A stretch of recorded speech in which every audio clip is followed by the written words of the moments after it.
नमस्कार भाइ बहिनीहरू, आज म तपाईहरुलाई कक्षा 11 को पाठ 8 मा रहेको लौ आयो ताजा खबर बुझाउन जाँदैछु। यो एउटा लघु नाटक हो र यसलाई सुरेन्द्र नकर्मीद्वारा लेखिएको छ। यस पाठलाई किताबमा नाटक र संवादको रूपमा लेखिएको छ, तर म तपाईहरुलाई कथाको रूपमा यस पाठलाई बुझाउन जाँदैछु। यसले गर्दा तपाईहरुलाई बुझ्न सजिलो हुनेछ। नाटकको सुरुवातमा हामीले एम्बुलेन्सको आवाज सुन्न सक्छौं। त्यहाँ बिजुलीको खम्बा हुन्छ, एउटा चौतारा हुन्छ, त्यहाँ बास बिसौनी हुन्छ र चौतारामा बसिरहेका एक दारी बाबा हुन्छन्। दारी बाबा चौतारीमा बस्दै एउटा बेवारिस मान्छेको लास लगेको छ। यो ब्रह्माजीको सिर्जनालाई अब मसान घाट लगेर पोल्छन् र पछि पत्रिकामा छाप्छन् भनेर आफ्नै तालमा कराउँदै बस्छन्। त्यहाँ एउटा पत्रिका बेच्ने केटो आउँछ र ताजा खबर, राजधानीको मुटुमा एउटा अज्ञात व्यक्तिको लास भेटिएको छ भनेर भन्न थाल्छ। दारी बाबाले ताजा खबर, अरे यो लास त हिजोदेखि सडकको पेटीमा थियो भनेर कराउन थाल्छन्। त्यतिकैमा दारी बाबा र केटोको बीचमा भनाभन हुन थाल्छ। दारी बाबाले यो मरेको केटोको लास भेट्यो कि छैन भनेर सोध्छन्। केटोले थाहा छैन भन्छ। दारी बाबाले अब यो मरेको केटोको लासमाथि पनि राजनीति हुन थाल्छ। एउटा पार्टीको मान्छेले अर्को पार्टीले मारेको र अर्को पार्टीको मान्छेले अर्को पार्टीले गरेर मरेको भनेर भन्छ। यसै विषयमा हजारौं मान्छेहरू मारिन्छ र गरिबहरू भोकभोकै मर्छन् भनेर दारी बाबाले भन्छन्। केटोले दारी बाबालाई तपाईले उसको अनुहार देख्नु भएको छ कि छैन भनेर सोध्छ। दारी बाबाले मैले उसको अनुहार देखेको थिएँ र यो सडकमा हिँड्ने हजारौं मान्छेले पनि उसको अनुहार देखेको थियो, तर व्यस्तताको कारण कसैले पनि उसलाई ध्यान दिएन भनेर भन्छन्। दारी बाबाले बिचरो केटो युवा नै थियो, अहिले त ऊ निशुल्क दाउरासँगै खरानी भइसक्यो होला भनेर भन्छन्। त्यहाँ दुईजना पात्र नरहरी र दीनदयाल आत्तिदै आउँछन् र युवाको लासको बारे सोध्न थाल्छन्। नरहरीले लास कस्तो थियो, कता थियो भनेर सोध्न थाल्छ र दीनदयालले पोसाक कस्तो लागेको थियो भनेर सोध्न थाल्छ। दारी बाबाले पोसाक त उसले सेतो सर्ट लागेको थियो भनेर भन्छ। नरहरी त्यतिकैमा आत्तिन्छ र उसको छोराले पनि सेतो सर्ट लागेको थियो भनेर सम्झन्छ। दीनदयालले होइन त्यो त मेरो छोरा हो, मेरो छोराले पनि सेतो सर्ट लागेको थियो भनेर भन्न थाल्छ। नरहरीले आफ्नो छोराले लागु पदार्थ सेवन गर्ने र आफू व्यस्तताको कारण ध्यान दिन नसकेको भनेर गुनासो गर्न थाल्छन्। दीनदयाल पनि त्यसो भन्दै रुन थाल्छन्। दारी बाबा दुवैलाई अचम्ममा परेर हेर्न थाल्छन्। त्यतिकैमा तुयुमै आउँछ र हाम्रो नुन्चे यहीँ मरेको हो भनेर सोध्न थाल्छन्। दारी बाबाले को नुन्चे भन्दाखेरि तुयुमैले पत्रिका देखाएर युवाको लास मरेको खबर देखाउँछन्। त्यतिकैमा अर्को पात्र दोर्जे पनि आउँछ र आफ्नो छोरा लाक्पाको बारे सोध्न थाल्छ। दारी बाबाले ओहो अघिसम्म त्यो बेवारिस लासको कोही नभएको अहिले सबै आफन्त आउन थाले भनेर भन्न थाल्छन्। दोर्जेले दारी बाबालाई तिमीले हाम्रो लाक्पा मरेको देखेको थियो भनेर सोध्छ। दारी बाबाले मरेको त देखेको थिएँ, तर तिम्रो लाक्पा हो कि होइन भनेर थाहा छैन भनेर भन्छ। दोर्जेले उसको हातमा एउटा इन्जेक्सन जस्तो वस्तु थियो कि थिएन भनेर सोध्छ। दारी बाबाले हिजोसम्म राति मर्नुभन्दा अगाडि उसको हातमा इन्जेक्सन लाउने सुई देखेको थिएँ भनेर भन्छ।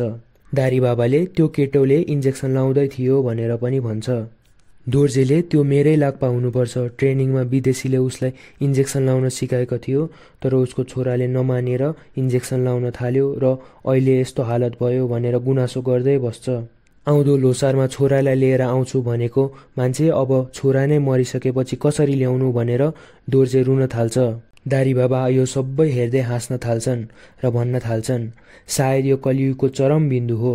जिउँदो हुँदा कसैलाई आफ्नो छोराको ख्याल आएन, छोरा कुन कारणले दुर्व्यसनी बन्यो सोच्ने फुर्सद नै भएन। आज मर्यो, दुई थोपा प्रकृतिले दिएको फोकटको आँसु बगाउन जम्मा भएका छन् सब, छी भन्दै सबैलाई घृणा गर्न थाल्छन्। दारी बाबा मञ्चबाट दर्शकहरूलाई हेर्दै तपाईहरू किन मौन बस्नु भएको, अब बुझौँ यो कसको छोरा होला भनेर भन्न थाल्छन्। दीनदयाल, नरहरी, तुयुमै, दोर्जे सबै आफ्नो छोरा मरेको भनेर गुनासो गर्दै बस्छन्। दर्शक मध्येबाट एउटा बुढो मान्छे र एउटा युवा हुन्छन्। बुढो मान्छे त्यो मरेको केटो कुमारको बुवा हुन्छन्। कुमारको बुवाले सबैलाई तपाईहरू चुप्प लाग्नुहोस्, त्यो अरू कोही होइन, त्यो मेरो छोरा कुमार हो। कति सपना बोकेर आएको थिएँ, बुढेसकालमा मेरो सहारा बन्छ कि भनेर सोचेको थिएँ, सबै सपना तहस नहस भयो भनेर भन्न थाल्छन्। त्यति सुन्दै दीनदयाल, नरहरी, तुयुमै र दोर्जे सबैजना आफ्नो आँसु पुस्न थाल्छन् र त्यहाँबाट जान खोज्छन्। कुमारको बुवा भने भक्कारिँदै रुन थाल्छन्। सलिम आफ्नो काकालाई फकाउँदै, तपाईँ अब नरुनुस् काका, कुमार अब फर्केर आउँदैन।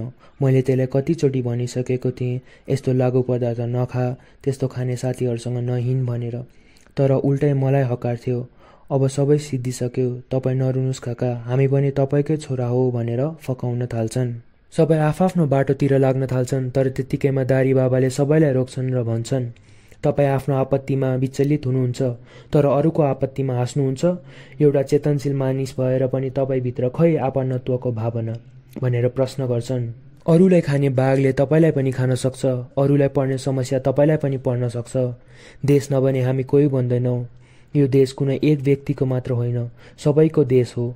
तपाईँ हामी सबैको देश हो। यसलाई एकअर्काको सुख दुःख साटफेर गरी मिलेर बचाउँ, मिलेरै समस्यासँग लडौँ। होइन भने भोलि यही पेटीमा तपाईँकै नुन्छे, तपाईँको रामदयाल, तपाईँको नरेन्द्र अनि तपाईँकै लाक्पा भेट्नेछ। समस्या अझै बितिसकेको छैन। यो दुर्व्यसनको जडलाई उखेल्ने काम एउटा व्यक्तिले मात्र सक्दैन।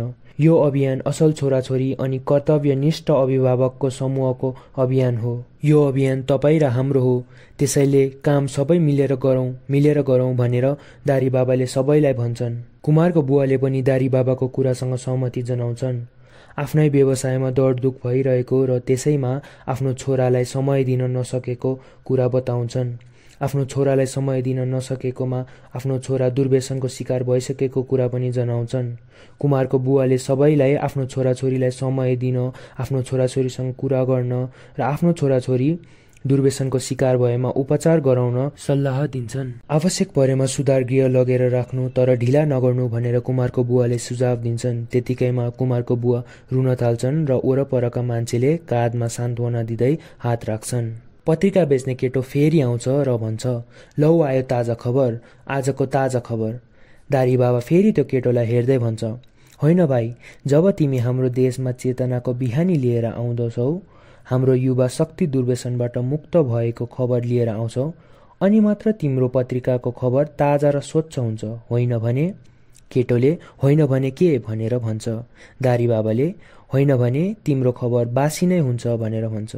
सबैजना गल्ल हाँस्न थाल्छन् र नाटक यहीँ सकिन्छ। भिडियो हेरिदिनु भएकोमा धन्यवाद। अरू पाठहरूको पनि मैले प्लेलिस्ट बनाएर च्यानलमा हालेको छु, अथवा त्यो प्लेलिस्ट म डिस्क्रिप्सनमा पनि हालिदिन्छु, त्यो पनि हेर्न सक्नुहुन्छ र पाठहरूलाई राम्ररी बुझ्न सक्नुहुन्छ। धन्यवाद।